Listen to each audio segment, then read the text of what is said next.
Hello, and welcome to our first meeting of Mass 627, Biological Oceanography and Marine Biology. Our meeting times are Tuesday, Thursday, 11 a.m. to 12:15 p.m. My name is Matthew Oliver. I'll be your instructor. The best way to contact me is via email. There it is there. This course is a course in marine biology and oceanography for graduate students and advanced undergraduates.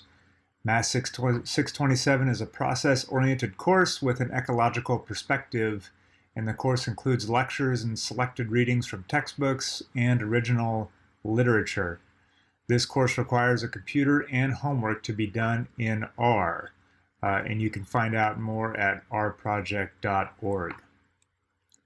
The text resources for this class are: we have two required textbooks. It's Falkowski and Raven, Aquatic Photosynthesis, and Miller and Wheeler, Biological Oceanography. Both of these are readily available on Amazon, so I suggest you order them. We also have supplemental readings by John Kirk and Light and Photosynthesis, and Mann and Lazier, Dynamics of Marine Ecosystems. These are suggested books, but we will be providing readings using some selected readings online for these, but they're still very handy references to have. The requirements for 627 is that we're going to have two tests. Each is 25% of the final grade, and homeworks and quizzes are 50% of the grade. Homework is due 1 week after the assignment that we give it. So if I assign it on Tuesday, it's due the following Tuesday before class. And quizzes are unannounced on the assigned reading for the day, but we're essentially going to have one every day that we meet. We will go over this schedule in more detail during class on our Zoom meetings. And so we'll get into these details much more. But for now, I want to tell you a bit more about me. I am a biological oceanographer. I study climate and marine ecosystems, and I'm also a conservationist. This is a picture of me in Antarctica. I've been a few times, and I work not only in polar environments, but also in the mid-Atlantic and some interesting ocean observing and fisheries-related topics. We now live in what has been termed the Anthropocene, although that term is somewhat controversial. But the idea is now we live in a world where humans are a geological force. We have significant non-natural inputs in the carbon and nitrogen cycles, which we'll be talking about in this class. We've created things like the plastosphere, and we are crashing fisheries. And so we're in a situation where humans have a very large impact on the world around them. And just as an example, I was in Little Cayman a little while back, which is a distant, isolated island in the Caribbean. And on this beach, which is, quote, far away, it's more or less covered with all kinds of trash and garbage. And so you literally can't go anywhere on the planet where you can't see a human effect, at least on the surface. And so that's what I want to talk to you about for the motivation for this particular lecture. This first lecture is a bit more wide-ranging, and the main topic for this lecture is the modern impasse that we have in the conservation movement. It may sound a bit like an odd topic for an opening lecture, but I want you to be equipped as you become practicing scientists in a world of marine environmental degradation and climate change. And so my motivation for teaching this course is not just so that you will know some bits about biological oceanography and go on your merry way, but you will become a potent force that can address some of the significant challenges that we face as a species. The topic of this lecture was also the topic I had for my March for Science talk in 2017. So the motivation for this started, I guess now 6 years back, and it really has started coming up much more in scientific meetings. And one that stood out really was at a plenary speech in Ocean Sciences in 2014 in Hawaii, where Elizabeth Kapualani Lindsay gave a lecture entitled bringing the wisdom of the elders together with modern science for the future of environment. And she had a very distinct argument. She was a very good speaker, very dynamic. And she argued that modern science, through its material deconstruction of the world, has severely inhibited our ability to conserve nature. And what she meant by that was that science had dismantled the sacred framework of conservation already present in many religions and argued for more or less a neo-paganism approach to conservation. In other words, everything is divine. Now, I was a little interested to see what the response was. She's talking to many thousands of scientists there, and she is making the argument is that because scientists like to pull things apart and understand how they work, at the same time that we're doing that, we sort of desupernaturalize things and we just see things for their bits, and they no longer are sacred. And she argues that the reason why people preserve things is because some things are sacred and some things are not. And in some ways, modern science has worked against this. Now, the response from the crowd was that she got a standing ovation. And I was a little surprised by that in a room full of scientists. But what I saw in that moment was something that I had been reading about. Also by a guy named Peter Berger. And Peter Berger, who's a sociologist, wrote about the desecularization of the world in 1999. And he said that what we used to believe is that as societies become more technologically advanced, they would become less religious. And this is an idea from Max Weber. In other words, as we started to pull things apart and understand the intricacies of their bits, there would be sort of this loss of sacredness and people would become less religious, which is basically the charge that Elizabeth Lindsay basically told us at the Ocean Sciences meeting. But he says today, the world today is as furiously religious as it ever was, and in some places more so than ever.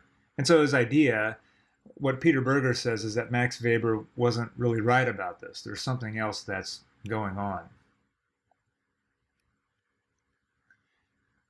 The demographic projections seem to confirm Peter Berger's suspicion. In 1999, this is now, he was writing that in 99, this is now Pew Research in 2015, looking at the projected change in global population of major religions. And it is the case that the world is becoming more religious if you just like total number of people. I mean, if you look at starting in 2010 to 2015, we expect both Christians and Muslims for there to be even more than there are now. Unaffiliated people may climb a little bit, but then they'll level off a little bit. There'll be more Hindus, Buddhist, folk religions, other, Jewish, they don't seem to show a big increase. Now, if you look at percentage of population, Christians right now are 31.4%. Muslims are on their way to being 30%. So by 2050, it looks like that we're really going to have a much more vigorously religious world that we live in, whereas the percentage of the unaffiliated is actually going down. They're going to decline as a share of the global population. And the reason for that is basically fertility rate.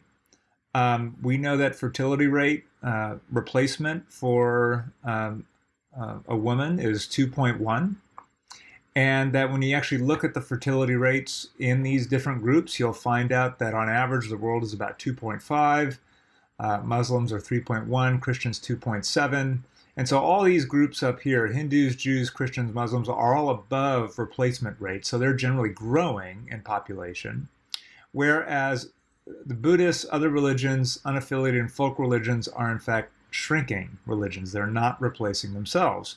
And so we know that children tend to adopt versions of their parents' belief system, although conversions happen. And the basic idea is that unaffiliated adults or adults that don't feel like that they have strong religious convictions or they're not affiliated with a major religion essentially don't have enough children. And so overall they will decrease in their percentages according to this projection. Now, as many people point out, there is religious switching that does happen.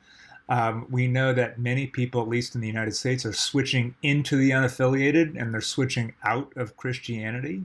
There's a big leak between Christians and unaffiliated. In fact, if you talk to unaffiliated people, most of them have either Catholic or Protestant Christian backgrounds. And so there's an interesting sort of side question which comes up, which is why just for Christians and not other groups? And that's really addressed by this really fantastic philosopher, Charles Taylor. If you're interested in it, he wrote a book called A Secular Age, and basically points out that the current secular, unaffiliated ideas essentially have their roots in Protestant Christianity, which happened in Western Europe. And so he sees, quote, the unaffiliated as sort of a natural extension of what's been happening for a while. They still maintain many of the underlying Christian ethics, which is interesting if you take a look at that. But even, I think, a better read to help us understand not just the world, but the United States, was put together by an author named Andrew Delbanco. He's a professor at Columbia University, and he traces the pattern of sort of religious belief and through three phases in this book that's called The American Dream. It's really short. I really recommend that you read it. And he says, sometimes we think about religion maybe in too narrow of a sense. If there's the major religions, and if you don't belong to those, then you're unaffiliated. But he's really trying to drill down and basically say, look, at some level, everybody has beliefs that are hard to account for in some way. And historically, he says that our country first started with the religion of Puritanism, which gave way around the Civil War to the religion of nationalism, where now the nation now became the God that we had to serve. Everything was for the nation. And then in the 60s and 70s, we have now the religion of the self, which is today why we tend to think of our desires as the core of our identity. If we can't execute on them, it's sacrilege. In other words, at one point, our identity was locked up with the Puritan ideal. That's who we were. Then we were locked up predominantly with the national ideal. We were Americans. That's who we were. And now our identity is very much locked up with our desires, especially what we do with our money and our bodies. And if we can't do those things, then that's a real problem. And if you want to see a movie example of that, just go watch Frozen. It's all about executing on your desires. Well, from a scientific standpoint, this idea of the role of religion in the development of human beings and societies is a hot topic. We used to think that religion would just sort of fade away as the world become more advanced, and that does not seem to be happening at all. And so now there is a great interest in explaining the fitness of religion. What is it that it actually gives us? And so here's just an example from Science magazine. And the idea is that it confers some advantage in some way, which is why the reason I'm going down this road is that if you stay in the conservation literature long enough, like I hope you will, you'll find publications like this: Biodiversity, Priority Areas, and Religions, a global analysis of spatial overlap. And this is one of the readings that you guys are assigned to do. And the basic idea is this, is to say, all right, what are the sort of broad religious categories and where do they live, more or less? And of course, this is a very broad strokes. And where are the major biodiversity regions, right? So what's the spatial overlap between high biodiversity, here seeing in high red, and religious belief? And we'll get back to this in just a minute. Now, the idea of merging sort of the understanding of biodiversity and conservation with underlying religious beliefs isn't new, even in Science magazine. In fact, we're going to go back to 1967, a very famous paper by Lynn White, Jr. He's a medieval historian, and he wrote a very famous paper called The Historical Roots of Our ecologic crisis, and it's a great read. I suggest it for you guys to kind of understand where we are.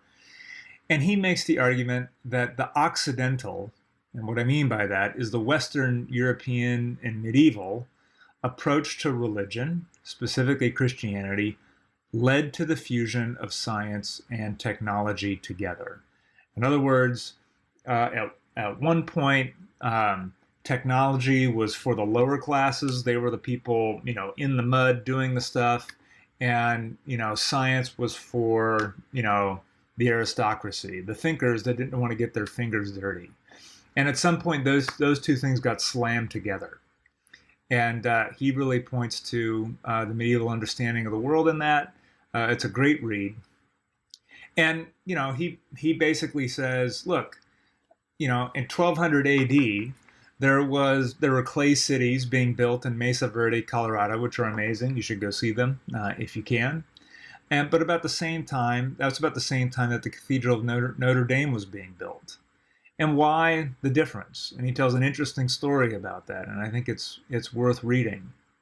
But the basic idea is that the Occidental or Western medieval approach ushered in the self-perception of humans as separate from nature, and therefore we can shape it the way we see fit. And this is exactly what Elizabeth Kapu'uwalani Lindsay was talking about. She basically said, yes, we understand that the role of the scientist has been to take apart and analyze, and we sort of see ourselves apart from that, and we need to reconsider some of this. And this is sort of the basic thesis of Lynn White too. He basically says that we got so good at fusing science and technology together that we really are having some pretty impressive consequences on the world.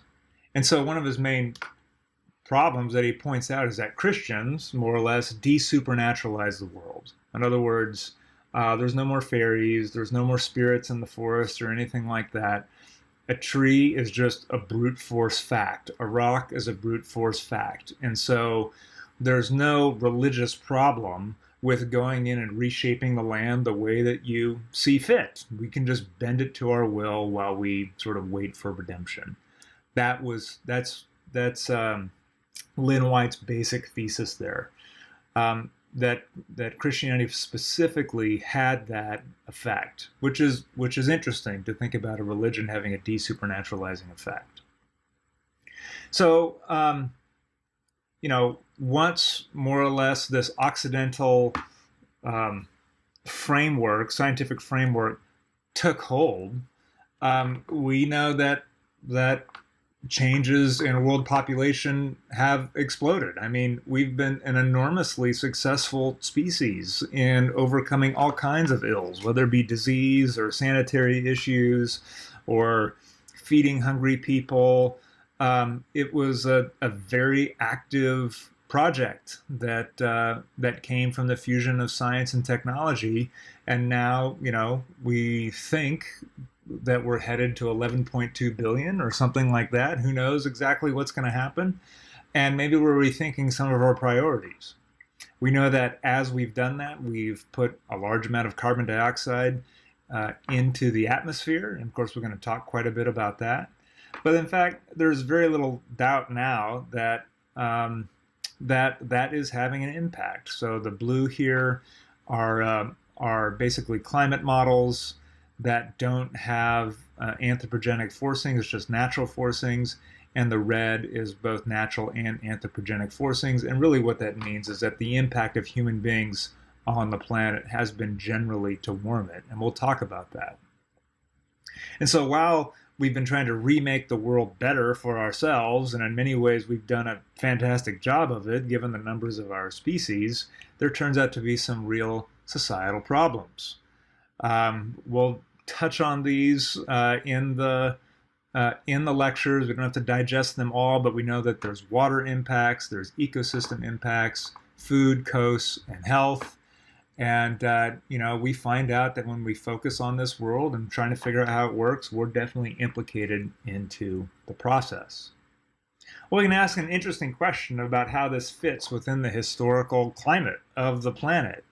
And in fact, we know that we've had several mass extinctions. The end Cretaceous, end Triassic, end Permian was a really, really big one. And people have said, some of this looks like it might actually be related to carbon dioxide. We think that maybe there's a near future extinction coming up as CO2 comes up. We know there was one related with the Permian extinction. And so folks like Elizabeth Kolbert, she was here at UD a little while ago. She got a Pulitzer Prize from her work looking at the sixth mass extinction and whether or not humans are causing that. But there's an interesting thing that if we actually take a look at the geological record, take a look at biodiversity, one of the really interesting things is that biodiversity always comes rushing back after mass extinctions, at least on geologic timescales, so very long timescales. And so another way that people have said, okay, how do humans sort of integrate themselves into ecosystem is to portray humans as so tied up with the quality of the ecosystem that if humans hurt the ecosystem hurts the humans. And in fact, that was the subject of a famous book called Collapse, which I would recommend, by Jared Diamond. Also, he wrote a famous book called Guns, Germs, and Steel, which is also a really fun read, which touches on some of these topics as well. And, the idea is that as the ecosystem goes, so goes the human. So you could commit something that's called ecocide. You could damage the environment so much around you that you yourself are killed. And so this was a fun little, one of his proofs here is actually talked about from NPR. As Jared Diamond tells it in his best-selling book Collapse, Easter Island is the clearest example of a society that destroys itself by overexploiting its own resources. Once tree clearing started, it didn't stop until the whole forest was gone, and Diamond called this self-destructive behavior ecocide and warned that Easter Island's fate could one day be our own. Now, NPR, in their journalistic excellence, says, well, maybe that's not quite the right story. And it comes from two anthropologists, Terry Hunt and Carl Lipo from the University of Hawaii, and they say, rather than a case of abject failure, what happened to the people on Easter Island is an unlikely story of success. And here's the story. They say that fossil hunters and paleobotanists have found no hard evidence that the first Polynesian settlers set fire to the forest to clear the land, in what was called large-scale prehistoric farming. The trees did die, no question, but instead of fire and farming, Hunt and Lipo blamed the rats. So the Polynesian rat stowed away on these canoes, Hunt and Lipo say, and once they landed, with no enemies and lots of palm roots to eat, they went on a binge, eating and destroying tree after tree and multiplying at a furious rate. As the trees went, so did 20 other forest plants, 6 land birds, and several seabirds. So there was definitely less choice of food, a much narrower diet, and yet people continued to live on Easter Island, and food, it seems, was not the big problem. They just ate the rats. They probably all died of an introduced STI, not ecocide. And so the moral of the story here is that, you know what? Humans are really flexible. Maybe it's not obvious that we actually need a pristine environment to actually thrive. And that's the story that these two anthropologists tell. So we've got a little bit of a problem now. We've learned that after every mass extinction, the biodiversity always comes back. And of course, it will happen after our mass extinction. That seems to be coming up. We've also learned that humans can probably survive in severely degraded environments, and they probably wouldn't know any different given generational changes, and there's a great TED Talk about that. Just as an example of this, here's a fishing charter in Key West in 1957. Look at all those great big fish.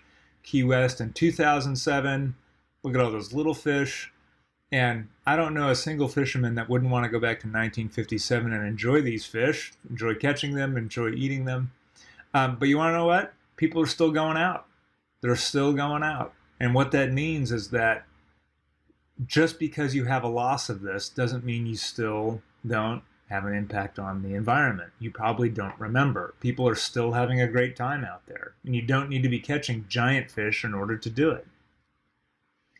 Another revelation has been from the Hubble Deep Field. There's probably lots of ecosystems out there, possibly. Why is this one really important?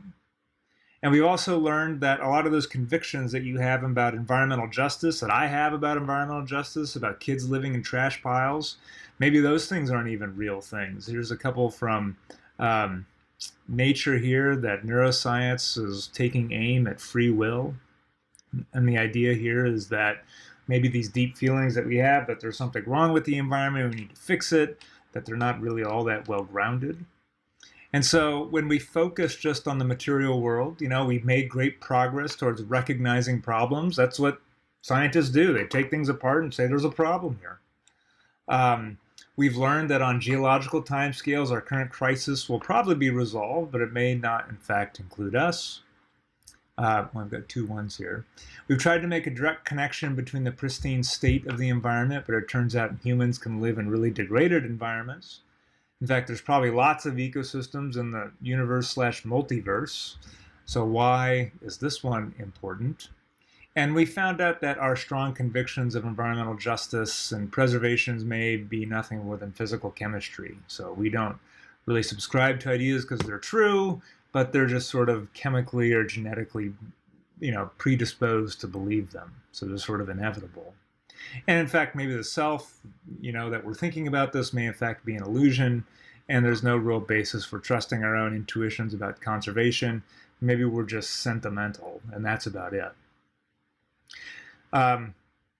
This is a hot topic. And in fact, in a recent exchange between philosophers at NYU, we've sort of encapsulated the view of Sharon Street here and others. And she would say, since things like value, rights, and morality don't really emerge from reductive empiricism. In other words, taking things apart, it's not like you find people's rights down in there, or you don't find, reasons to preserve the environment when you take them apart. They're simply sort of wishful opinions or individual preferences. And of course, this would include any ethic of conservation. So she says, tough luck, it's not real, you're just sort of sentimental and you have to live with it. Tom Nagel, on the other side, would say no. Since, again, both these folks, well, Tom Nagel has since passed, I believe, but since both these folks, since value and morality are real and don't emerge from reductive naturalism, in other words, picking apart, then, reductive empiricism is myopic. And so what he would say is that, look, science, that's great. It's really good that you can take things apart, but you're not really explaining the whole of all there is. There's more out there. And so that's a battle. And that's one of the reasons why I gave you, I think, a really fun article by Arthur Leff, which is Unspeakable Ethics and Natural Law. He has angst about finding an appropriate ethic, even it be environmental law. How do we actually do this? And he starts his article out by saying, I want to believe, and so do you, in a complete, transcendent, and immanent set of propositions about right and wrong. Findable rules that authoritatively and unambiguously direct us how to live righteously. And wouldn't that be great? Here's the rules, you just got to live by them, and no problem. But he says, I also want to believe, and so do you, in no such thing. But rather, we're wholly free, not only to choose for ourselves what we ought to do, but decide for ourselves individually and as a species what we ought to be. What we want, heaven help us, is to be simultaneously be perfectly ruled and perfectly free. That is, the same time to discover the right and the good to create it. So he says, look, all human beings are like this. We want to go find the rules that everyone should live by. And we all sign up for those rules, and then society will be better.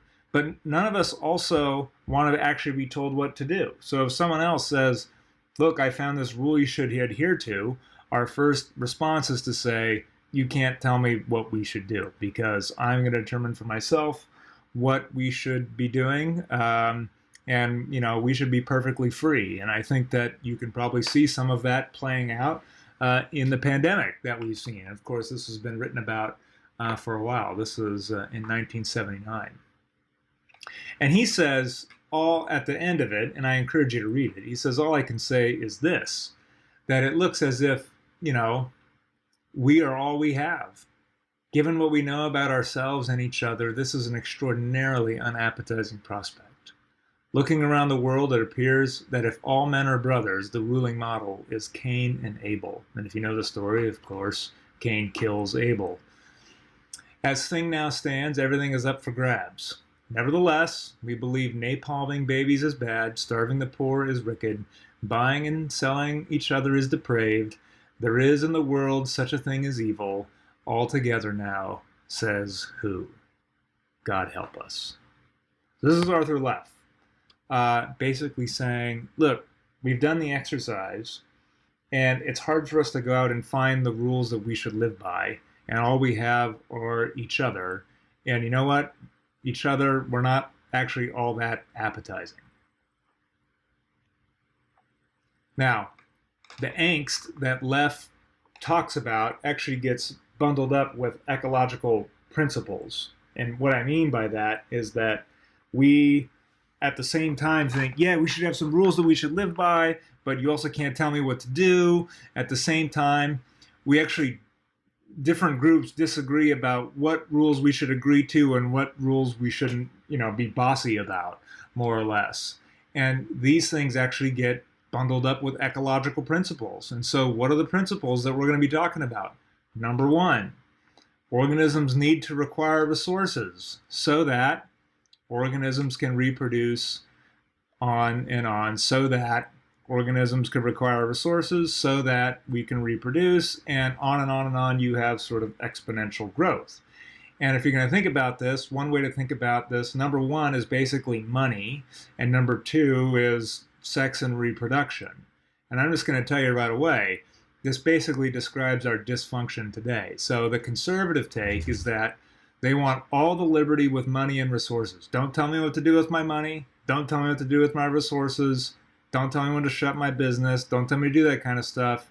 But I'm perfectly happy with restrictions and rules on sex and reproduction. You're probably like, yeah, that's my uncle, or whatever it is. Or what's the progressive take? Is that, look, we want all the rules on money and resources. We're going to tell you exactly where they need to go, through taxes and levies and things like that. But don't you tell me what to do with my body, with sex and reproduction. I want total liberty there. And these are mirror images of each other. And of course they're not going to get along, right? And so, that's our two things here. And remember, according to Del Banco, of course, the locus of the divine is now in our personal desires, right? And so if you have a personal desire with money that is essentially operating like God, or if you have a personal desire with sex and reproduction that essentially operates like God, it's hard to know how to get around these things. And this is where a more recent writer, a guy named Jonathan Haidt, a moral psychologist at NYU, he says that morality binds and it blinds. In other words, what he says is that in anything we do, any sort of decision, that there's a sacredness or a religious undertone to it. And you will find, what he says, a ring of motivated ignorance about it. And he says, look, this is just the way people are. We all like to think that we're rational first, and then we have our feelings and stuff second, but we're really just brains, right? We're not really hearts. But he says that actually the heart decides where it wants to go, and we use sort of reductive science or logic to justify it. In other words, your heart already tends towards, I want liberty with my money, or I want liberty with my body. And then your brain, the rational part of yourself, more or less kicks in like a lawyer defending your heart. Now, that was a long thing to say. And some of you, and hey, this is the first lecture. We can have a little bit of fun with it. Go ahead and read the papers. They're fun to read. Hopefully they're eye-opening. But some of you are probably thinking now, this is not what I signed up for, right? This is why I stay out of politics and religion and just stick to science. And in fact, you know, I think a popular sentiment here is to say, look, let's just agree that no statement is true if it cannot be empirically verified, right? In other words, if a statement cannot be empirically verified, it can't be meaningful. I want measurements. This is how I like to live. Like, I'm from the Show Me state in Missouri. Like, you tell me something, okay, show me the evidence, right?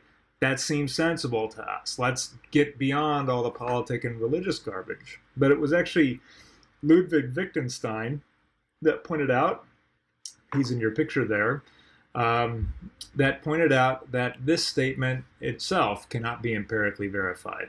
It fails to meet its own test. And so, yeah, there's a little bit of a problem with it. He basically says, you can't actually prove that statement empirically. Therefore, it fails to meet its own test. Therefore, it's actually an absurd statement. And in fact, in 1977, a very famous philosopher, Anthony Ayer, had noted that this thing, which is called the verification principle, is seldom mentioned. And when it is mentioned, it's usually scorned. It continues, however, to be put to work. In fact, we use it all the time in science. But the attitude of many philosophers reminds me of the relationship between Pip and Magwitch in Dickinson's Great Expectations. They've lived on the money, but they are ashamed to acknowledge its source. And so, unfortunately, as natural scientists, we live by this. If you ever walked into a philosophy department with this idea, you would be absolutely taken apart. So we can see that there's actually a couple things that we need for appropriate action for climate change or for ethics, and this is something that's near and dear to my heart, is number one, you got to have a necessary reductive mechanistic understanding. You got to take things apart to understand it. And we're going to talk a lot about that in this class. We're going to really focus on number one. But number two, you also need an ethical system by which to evaluate good actions given our understanding. Now, these might be arbitrary, just a reflection of our own desires, which have been turned into sacred values. But number two is as important as number one if we're actually going to move together somewhere on this. And if you want to find out who's actually made the most impact, it's actually the people that can do both of these things together. And so the great irony here is that it's actually the poets and the writers that fuse this sort of material and transcendent value that have actually had the most impact. So John Muir will say things like, keep close to nature's heart, break clear away once in a while and climb a mountain or spend a week in the woods, wash your spirit clean. In fact, I love the national parks. I love going to national parks. You just feel better when you're done there. It's hard to articulate, but you just do. Or Simone Weil. You know, we love the feel or splendor of the heavens, the plains, the sea, the mountains, for the silence of nature which is borne upon us by thousands of tiny sounds, for the breath of winds or warmth of the sun. This love which every human being has at least an inkling is incomplete. It's painful love. It calls us in, but we can't get in. And what she's saying is, look, when you go out into the environment, it's amazing, you love it, but you feel like you're just on the edge. You can't quite break into it in the way that you really want to. Wendell Berry, even writing more frequently, there are no sacred and unsacred places. There are only sacred and desecrated places. My belief is that the world and our life are conditional gifts. But of course, you can't have a marine science lecture on this without mentioning the Rachel Carson. And, she was a master at this. She started off as a marine biologist and really became a writer. And it was really her writing that probably moved the needle more than the actual science that she was doing, although she was a great scientist. And she says, and she's talking a little bit to students here, just a bit, when she says, a child's world is fresh and new and beautiful, full of wonder and excitement. It is our misfortune that most of us, that our clear-eyed vision, that our true instinct for what is beautiful and awe-inspiring is dimmed and even lost before we reach adulthood. In other words, she's like, look, before you're an adult, you become a cynic.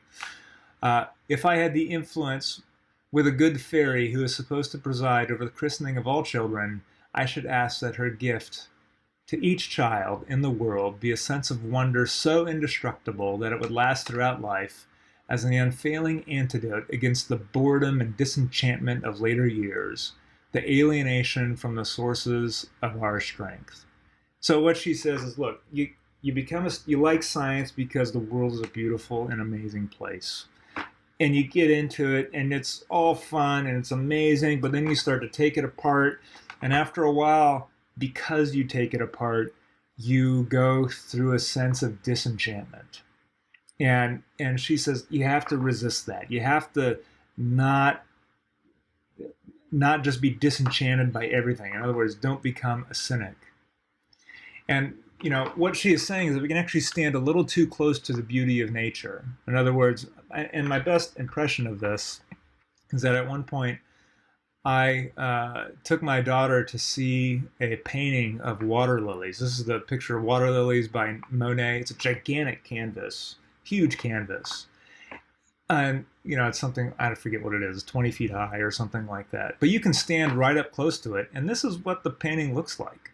And my daughter, who was young at the time, had no sense of where to actually look at it. And she gets up really close to this painting, deconstructs it, gets down to the nitty gritty, and she's like, this is terrible. All I see is chaos and randomness and splotches, and there's no meaning here, and there's no beauty. And I had to explain to her to say, look, honey, just back up just a little bit. If you just back up, then you see this. You see all of this. You see the beauty, you see the order, you see the purpose, you understand what the artist is doing.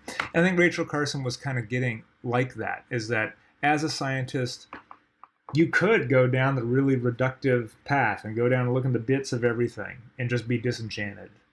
But you also have the choice to stand back and look at the majesty of everything and ponder its meaning. And you have to live in that tension between those two things. And in fact, the American Academy of Arts and Sciences, writing in 2013 about the heart of the matter, basically says, here's what we want to do. We want to educate Americans. We want to foster society that's competitive, to equip the nation in leadership. And they say these goals cannot be achieved by science alone. So we're writing 5 interrelated chapters that talks about education. And at the end here, it reaffirms the connections between the humanities and ethics and social sciences and the physical and the biological sciences. And so if you're here, I'm really happy that you're in a science course, but science alone isn't going to move the needle on some of these things. Writing about this in 2003 was Christian Smith, and this is another book I highly recommend for you. And they say, look, the best way to think about humans, and agreeing with Jonathan Haidt to a degree, that we're basically hearts first and brains seconds, that our emotions or intuitions are enormously powerful. That in the stories that we tell about why our feelings are so powerful are the main key to understanding who we are. So he wrote a book called Moral Believing Animals, and he makes the case that humans are surrounded by facts, right? You're sitting in front of a computer, the paint next door that to your computer is probably boring.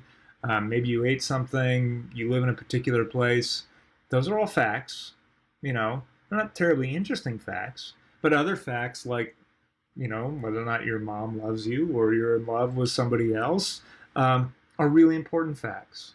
And so it's not so much that people believe or disbelieve particular facts, but he says that we use stories to actually organize and give importance to these facts. We rank the facts.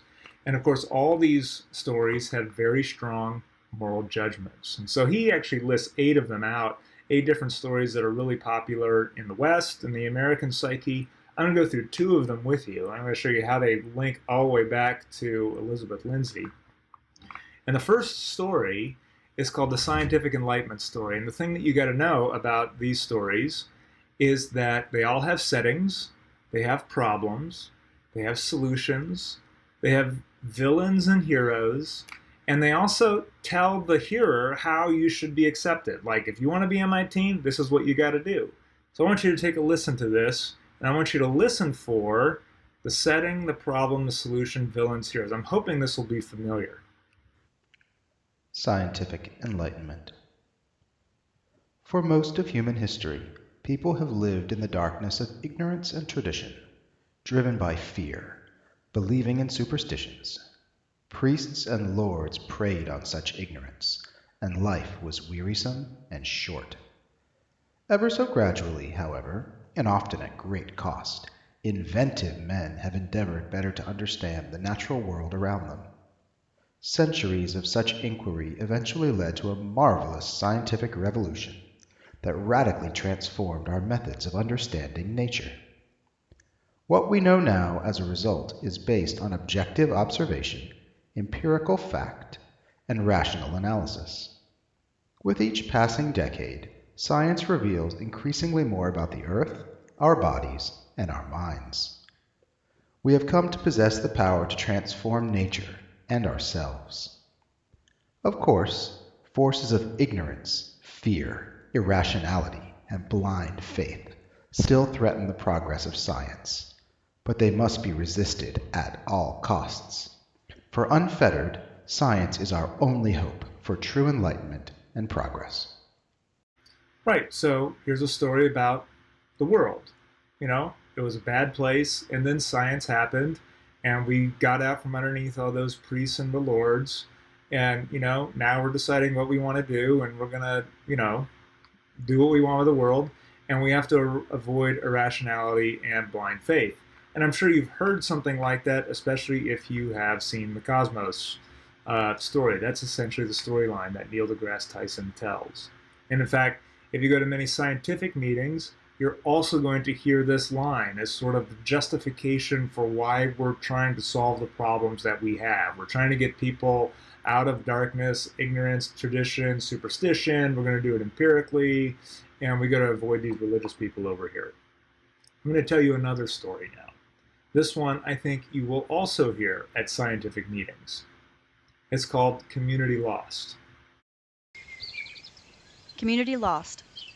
Once upon a time, folk lived together in local, face-to-face communities where we knew and took care of one another. Life was simple and sometimes hard, but we lived in harmony with nature. Life was an integrated culture, faith, and tradition. We truly knew who we were and felt deeply for our land, our kin, our customs. But then a dreadful thing happened. Folk community was overrun by the barbarians of modern industry, urbanization, rationality, science, fragmentation, anonymity, transience, and mass production. Faith began to erode, social trust dissipated, and folk customs vanished. Those who knew the worth of simplicity, authentic feeling, nature, and custom resisted the vulgarities and uniformities of modernity. But all that remains today are tattered vestiges of a world we have lost. The task of those who see clearly now is to memorialize and celebrate folk community, mourn its ruin, and resist and denounce the depravities of modern scientific rationalism that would kill the human spirit.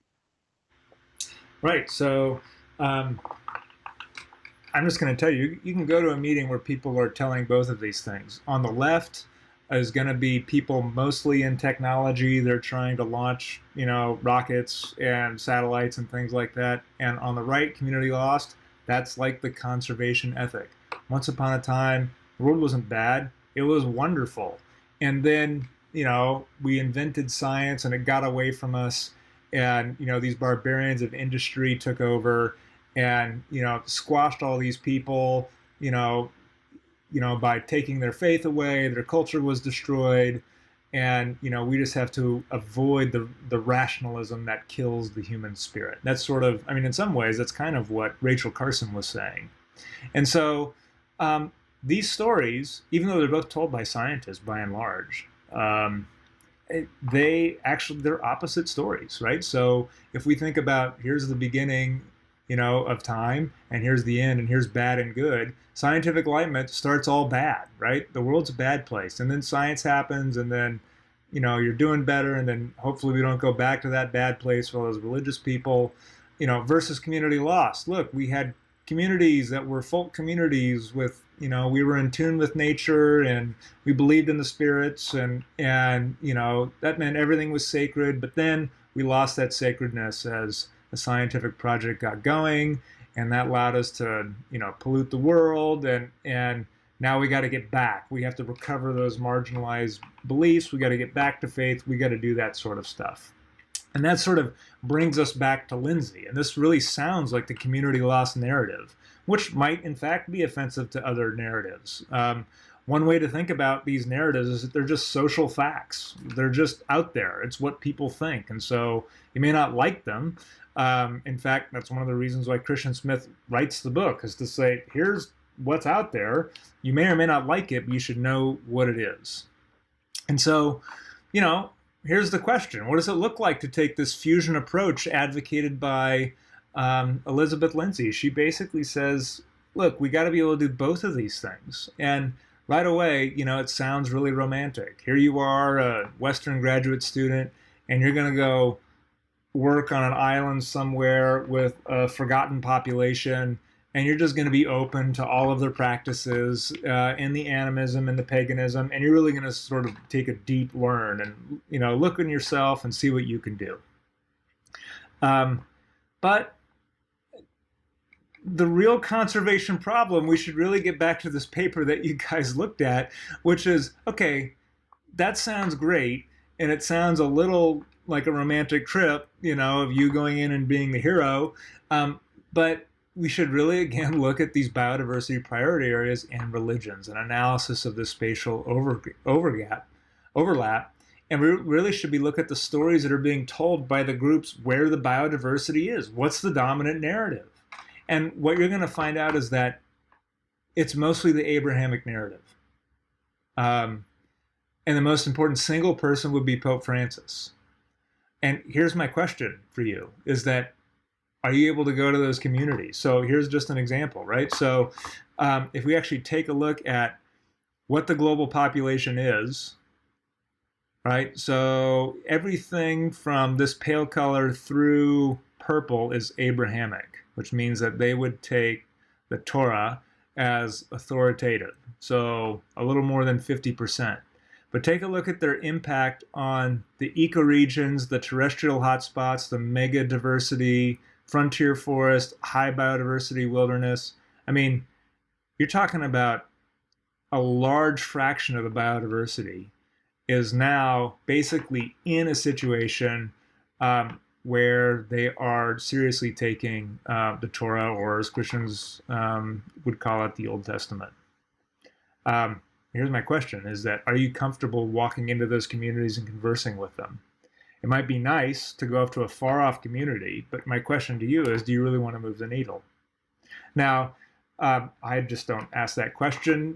Famous ecologists like David Tillman, he wrote in 2000 that the world that will exist in 100 or 1,000 years will unavoidably be of human design. And that's either going to be deliberate or haphazard. The principles that should guide this design must be based on science, which we already talked about, much of it done sketchily to date, and on ethics, right? That's that two-part thing that we're talking about. Ethics should, among other things, apportion costs and benefits between individuals and society as a whole, and between current generations and future generations. And he says this: a sustainable world will require an ethic that is ultimately as incorporated into culture, as long-lasting as the Constitutional Bill of Rights or as religious commandments. Now, Arthur Leff would say those things are arbitrary. David Tillman says you got to have them or we're cooked. If the Earth is going to retain its most striking feature, its biodiversity, only if humans have the persistence to do so. This will occur, it seems, only if we realize the extent at which we use biodiversity. Len White says something interesting too. In his article, he says, since the roots of our trouble are so largely religious, the remedy must also essentially be religious, whether we call it that or not. We must rethink and refeel our nature and destiny. And writing more recently was E.O. Wilson, father of sociobiology. And famously, he actually invokes Martin Luther King's letter from Birmingham jail. I don't know if you guys have ever read that. But Martin Luther King, he's asking the question, how do we decide whether or not a law is just or not? And that could be any law. Is it a law about conservation? Is it a law about societal ills? What is it? And he just says, look, How do you determine, um, how does one determine whether a law is just or unjust? A just law is a man-made code that squares with the moral law or the law of God. Boom, end of story. Now, you may not like that, but it's at least consistent within, the understanding of most people on the planet right now, and in fact, most people that live in high biodiversity areas. So if you're in this course, I'm assuming that you'll eventually want to seek employment in the sciences, and I would encourage you to do so. We desperately need you. But some things to keep in mind about your social environment as you continue your career and in the world of human experience and belief. You're going to have to navigate both of these things. So some things to keep in mind. Number one, you're going to get more credit than you actually deserve. You will get more credit than you actually deserve because of the scientists that came before you. And you will get more credit than you actually deserve because the scientists that came before you made predictions that came true. So try doing that. And from a cultural perspective, you're filling the modern role of the prophet, either foretelling or either telling it the way the world is, or you're predicting the future in some way. Now, this probably isn't the way that you see yourself, but this is the way others see you. You'll be surprised. You'll be a graduate student, or you'll get your PhD or master's, and people will come to you with all kinds of problems because scientists enjoy all kinds of social benefits. I mean, people look to us to answer all kinds of problems. You'll be surprised when people say, well, you're a scientist. Tell me about this thing over here in which you have no training. And then you'll have the choice of whether or not to say, I'm not really trained in that, or, it's tempting, though. It's tempting to put your opinion out there and to say, yes, I'm a scientist. I must be right. So here's what you should do. You should be reductive, modest, quantitative predictions. And listen, when you're right, this is what's going to happen to you. And people are learning this all the time, is that you'll get less credit than you'll expect. And you will get less credit than you'll expect because the culture is expecting you to get them right already. So when you get it right, even though it's really hard to get them right, they'll be like, yeah, okay, great, good job, good day at work. And when you get them right, you need to know and show why you got it right. So be prepared to do that. Try to explain other people's objections sympathetically, right? Can you work with people not telling the same story that you're telling? And what I'm just telling you is to be humble. In the long run, that's what works. Be willing to be wrong. Don't confuse arrogance with knowledge. And that is how science works. If you ever find a scientist that's never wrong about anything, that's just not how science works. Most science is abject failure. I mean, most of the beliefs that we have about science are wrong now, and they're going to be wrong in the future. That's just the way science works. Ideas get killed. A lot of the stuff that we're going to talk about is going to change, and that's just the way it is. And so I'm excited for you guys to be in this class. We're going to go off on some of these interesting ethical topics when they come up, but we're going to start by breaking down a marine ecosystem and finding out what it's like. All right, I look forward to having you guys.